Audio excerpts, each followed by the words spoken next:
2025년 9월 29일 새벽기도에 오신 여러분을 주님의 이름으로 축복하고 환영합니다. 오늘 우리에게 주신 하나님의 말씀은 역대하 12장 1절부터 16절까지의 말씀입니다.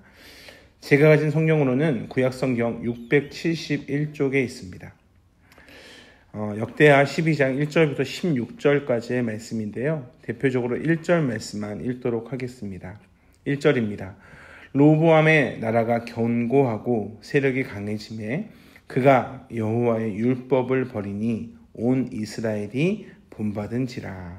아멘. 10장에서 보면 솔로몬에 이어서 왕위에 오른 르호보암이 나타납니다. 그리고 12장에 와서 그는 생을 마감합니다. 그리고 아들 아비야가 대신하여 왕이 되는 것이 오늘 본문의 말씀이 됩니다. 르호보암에 대해서 보면 르호보암은 41세에 왕이 됩니다. 그리고 17년간 통치를 합니다. 근데 그의 어머니가 암몬 여인입니다. 나아마라고 하는 암몬 여인인데 그 어머니의 영향으로 인해 르호보암 시대에는 혼합 종교, 즉 이방 문화와 이방 우상들이 들어오게 됩니다. 솔로몬 왕이 이방 여인들과 혼인한 결과, 즉 암몬 여인 나아마도 그 중에 한 명이 됩니다. 르호보암 통치 가운데 유다는 여호와 앞에 악을 행하게 됩니다. 얼마나 그 악이 심각했냐면 열왕기상 14장 24절에 보면 남색하는 자까지 등장을 하는 겁니다. 그래서 애굽 왕 시삭을 통해 하나님은 예루살렘을 공격하게 하십니다. 그 결과 성전과 왕궁의 보물, 솔로몬이 만든 금, 방패, 이 모든 것을 빼앗겨 버립니다. 그래서 4절 중반을 보면 선지자 스마야가 르호보암과 방백들에게 나와 이르되 여호와께서 이같이 말씀하시기를 너희가 나를 버렸으므로 나도 너희를 버려 시삭의 손에 넘겼노라 하셨다 한지라 라고 말씀합니다. 그러니까 어리석은 르호보암은 그 빼앗긴 금 방패 대신에 참 하나님 앞에 회개하고 나아갔어야 했는데 놋 방패를 만듭니다. 그리고 그 놋 방패를 성전 수비대에게 맡기며 이제 내가 방어할 수 있다, 즉 하나님 없어도 내 힘으로 살겠다라고 하는 어리석음을 그대로 표현합니다. 6절을 보면 르호보암 왕과 백성들이 스스로 겸비하는 내용도 나옵니다. 그래서 하나님은 그들을 불쌍히 여기시고 그들의 겸비함을 보시고 멸하지 않고 조금 구원하십니다. 조금 구원하셨다는 것은 완전히 멸망을 면하게 하셨다라는 것을 의미합니다. 잠시 살게 하셨습니다.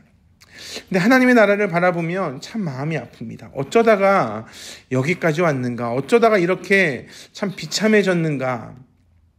그 이유는 하나님의 잘못이 아니라 하나님의 그 말씀을 바르게 섬기지 않았던 르호보암 왕의 어리석음 때문이었습니다.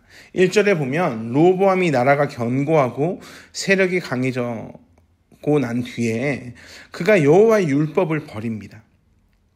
여호와의 율법을 버리는 것이 잘 되고 나니까 여호와가 더 이상 필요가 없는 겁니다.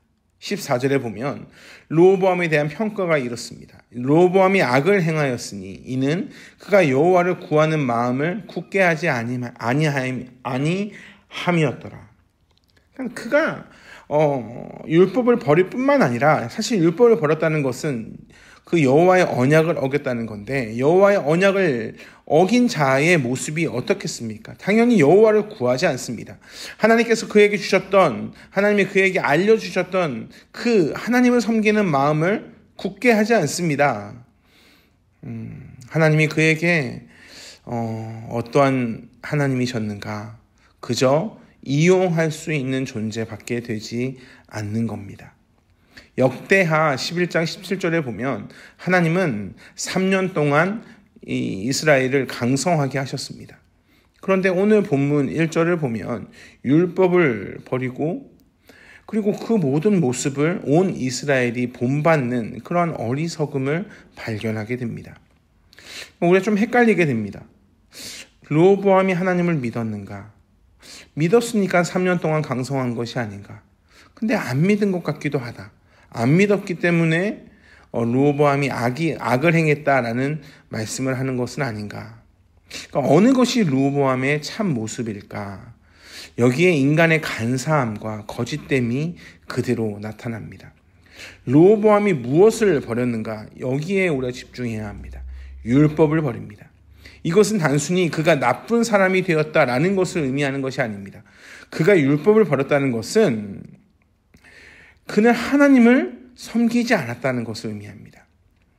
열왕기상 14장 23절에 보면 이는 그들도 산 위에와 모든 푸르나무 아래 산당과 우상과 아세라상을 세웠다.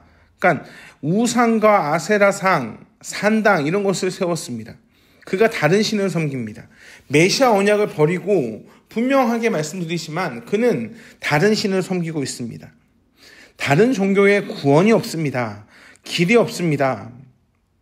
근데 이것이 뿌리가 그의 어머니부터 시작된다는 것을 우리가 오늘 말씀을 통해서도 확인하게 됩니다.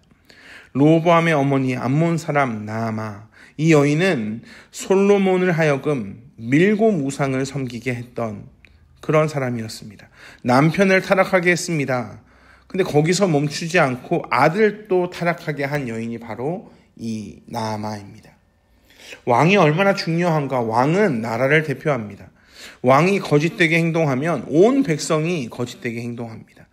지도자의 책임이 얼마나 막중한지는 여기에서 확인하게 됩니다. 5절 하반절을 보면 너희가 나를 버렸으므로 나도 너희를 버렸다 하시는 것은 언약을 버렸다는 말씀입니다. 그들이 언약을 버렸습니다.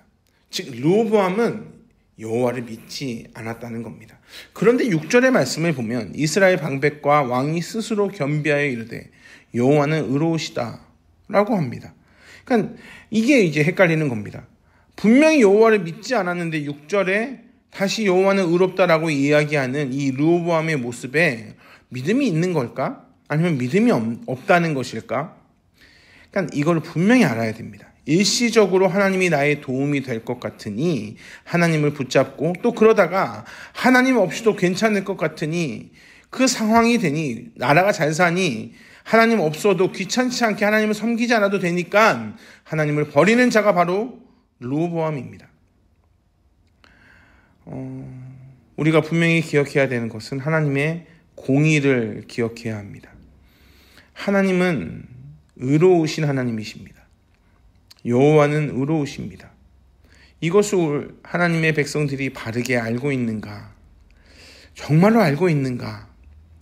왜냐하면 하나님의 공의를 아는 성도라면 하나님 앞에 나아갈 때 그저 하나님 나의 문제를 해결해 주십시오 라고 기도하지 않기 때문에 그렇습니다.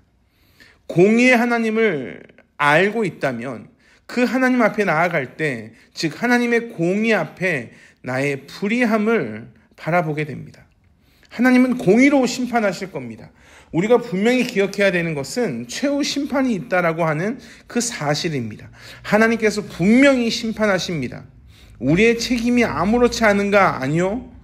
우리의 책임이 너무나 중요합니다. 은혜를 받지 않았습니까?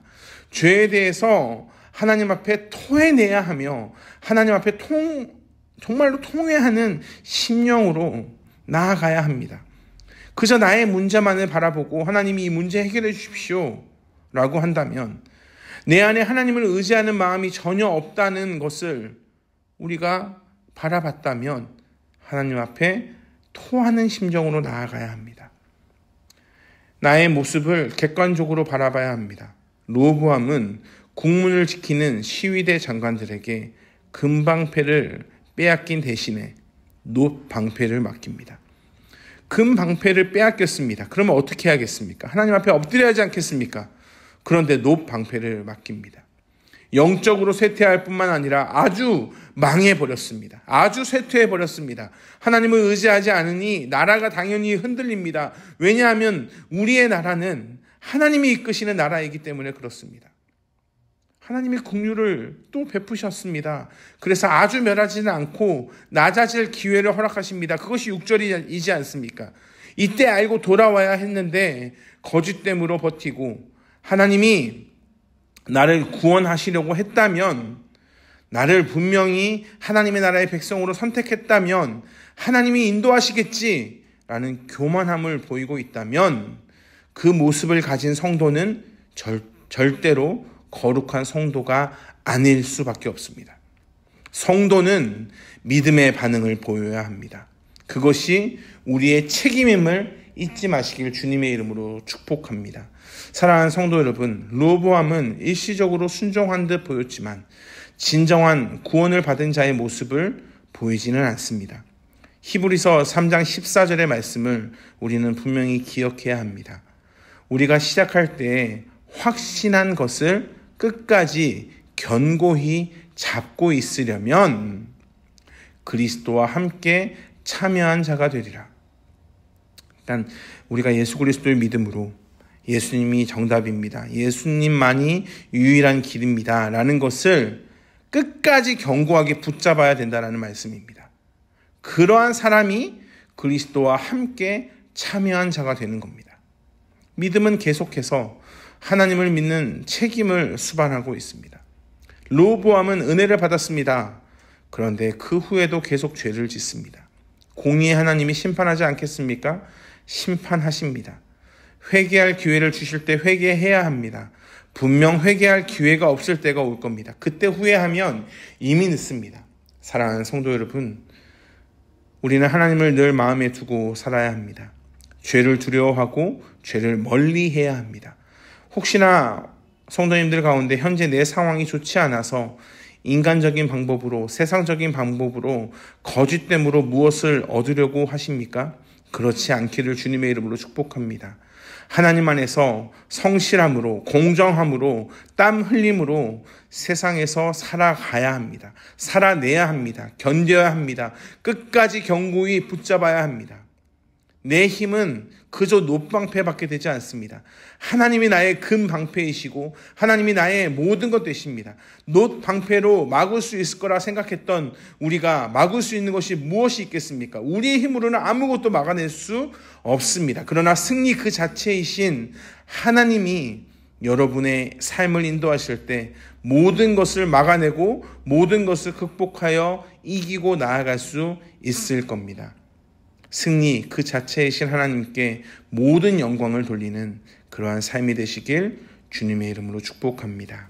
기도하겠습니다. 사랑과 은혜 풍성하신 아버지 하나님, 우리의 책임이 얼마나 큰지 기억합니다. 믿음의 반응을 보이게 하시고 은혜를 받은 자로 믿음의 반응을 보이는 책임을 다할 수 있도록 주여 함께하여 주시옵소서. 감사합니다. 사랑이 많으신 예수 그리스도의 이름으로 기도합니다. 아멘.